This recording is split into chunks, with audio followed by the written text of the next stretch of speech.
¿Llueve mucho donde vives? No creas que por ello no te afecta la escasez de agua. Fíjate en los alimentos que consumes y en la ropa que vistes. Probablemente se han fabricado o producido en lugares que sufren fuertes sequías. La economía es global y también el consumo de agua a través de los productos. Si queremos un mundo más sostenible, tendremos que incorporar el chip de la huella hídrica. Lo cuenta Arjen Hoekstra, impulsor de esta iniciativa.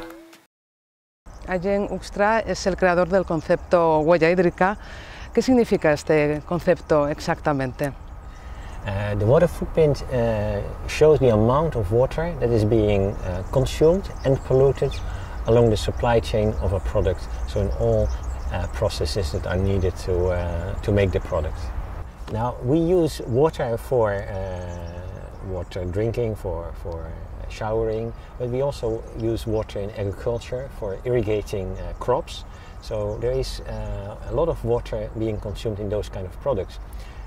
So if in the end we get the products from the field into our home and we consume the products, then we say we have a water footprint over there in the other place where the product was being produced. It is very difficult for people to understand those numbers because they sound so big. But you can imagine if you are at home and you have to give water in the garden, if it's very dry, it costs a lot of water. And that is precisely what is the case in agriculture. 92% of all the water used in the world is in agriculture, not at home. So that's why we say 1% to 4% maximum of the water footprint of an ordinary consumer relates to the water use at home.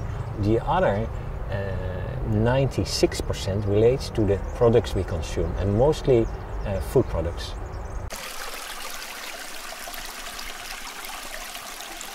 We can always consider from two perspectives. On the one hand, we have those countries which are dry and they use a lot of water in their production, but we can also take the other perspective, and that is the consumer perspective. Who consumes a lot of water?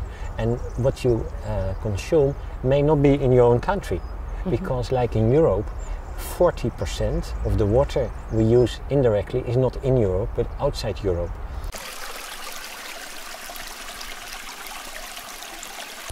The two concepts are closely connected.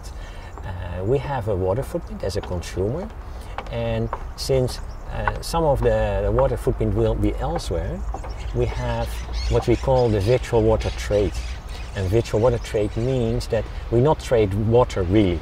We don't bring the water from here to here. No, we bring the product from here to here, but there is water needed to make the products, so that's why we say we have virtual water product from here to here. What we need to do is to make it more sustainable by agreeing on the maximum amount of water that is can be sustainably used in every place, also in time, so that we don't use more than actually is available in a sustainable way. If we agree on that, then we need to allocate the water to the different users within that sustainable available amount. And currently we don't do that, so we allocate more water than available, so that's why the water is being depleted. So we need to have what I call water footprint benchmarks. This is the reasonable amount of water that you need for making a product. And if you know the reasonable amount and you know you use much more, you know you can make a target to reduce your water footprint.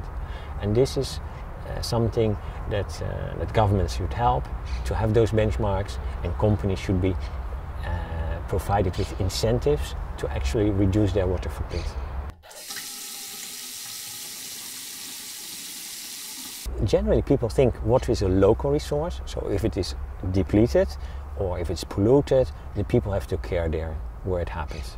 Others are not involved. But this is not the case, because we have a global economy where everybody tries to make things cheap as possible, and since water is not being priced at all, so people don't pay for the water. Even if it is very scarce, the last drop of water is used for free.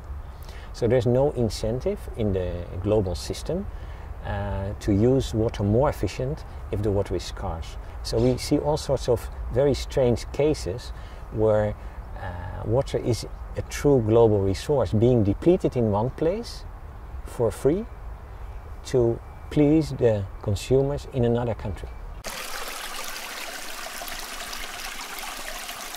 I think we will have to become ready. What I see is that awareness raising continues to happen, so people become more aware of the water, mostly in the countries where water is really scarce, because people see it and it's daily in the news.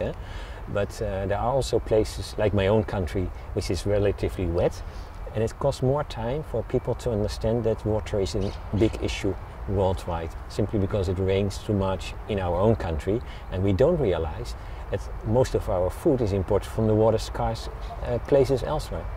¿Cuánta agua llevo puesta? Yeah, that's a good question. In fact, it depends a bit on what is the material. Particularly, we know that cotton is very water intensive. So, for instance, you don't have a jeans, but a jeans, for instance, will be 10,000 liters for one jeans, or just a cotton shirt will be about 2,500 liters. Or you do have your leather shoes.